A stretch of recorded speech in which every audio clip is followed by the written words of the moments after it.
Hey guys, so before I started taking HGH, I did a body composition analysis at my gym. They do it complimentary, and I did one now a month after taking pharmaceutical grade HGH. And there's a bit of a difference. Now I've been working out pretty consistently, and I've been eating well. I eat a lot, but not like junk food. I eat like really healthy food, I try to. So if you take HGH, I want to make something that this is what you could expect after 1 month, essentially, if you're going to the gym and you're eating well. Okay, so I have two. This is before, and this is after. So I'll start with this. My weight before was 198 pounds, and my body fat mass was 49.9 pounds. Okay, now let's compare that with it now. I've gone up in weight. From 198.5 to 202, but this has gone down 49.9 to 48.9. So I've lost a pound of body fat, which is good. Now going to muscle mass, I was at 85.1 pounds before, and now I'm at 87.7 pounds. So that's like 2.5 pounds of muscle mass. That's really good.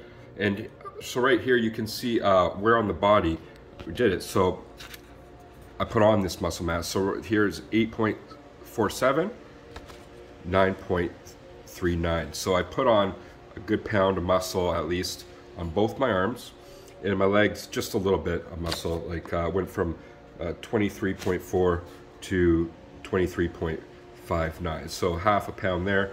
In my trunk, this is where the most amount I put on. So 65.6 to 70. So like 4.5 in my trunk, which is interesting. Now here it tells you like the chart, and you can see the progress. So my body fat went down, muscle mass went up like 2.5 pounds, that's great, and weight in total went up. So where's this weight coming from? Because hey, wait, I'm going down a pound in body fat, but I'm going up a considerable amount of weight. Well, as many of you guys probably know, when you take HGH, there's fluid retention in the body.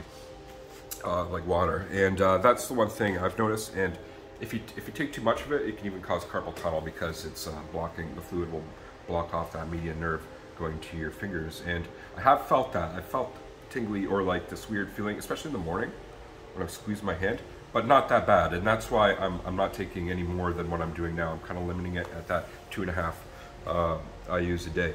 So let's just get into this. So before my body water was at 108 pounds, and now it's at 112. So right there, that's a considerable amount of water I've put on, right? Which I expect to, when I stop, that's gonna go down. Okay, that's usually what I heard happens. Now, just go over dry lean mass, 39.9 to 40.6.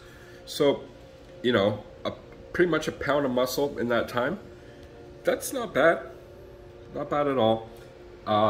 Again, a lot of the weight that I increased in weight, but I decreased in fat, and I increased in muscle mass.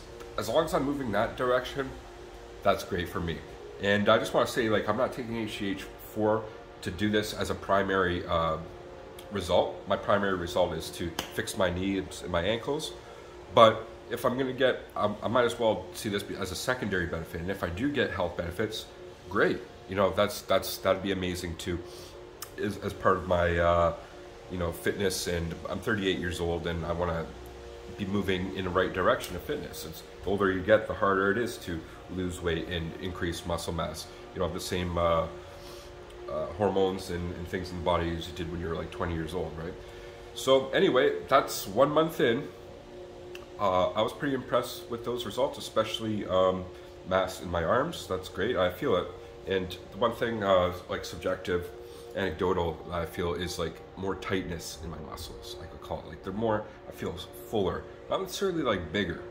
Like I'm looking in the mirror, it's not like I feel like my muscles are way more hypertrophied, but they're like tighter, if that makes sense. And that would make sense if based on this analysis right here of like the extremities that I had. That is pretty significant, 8.47 to 9.39 in just over a month.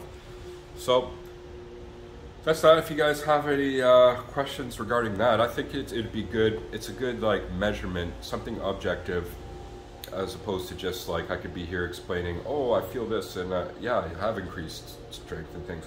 But this, you can actually see it as a measurement, like in the part of like a scientific method or like experiment. If I'm like experimenting on myself, which I am, that's these numbers are great. These data points are great things to have, and I'll continue doing this.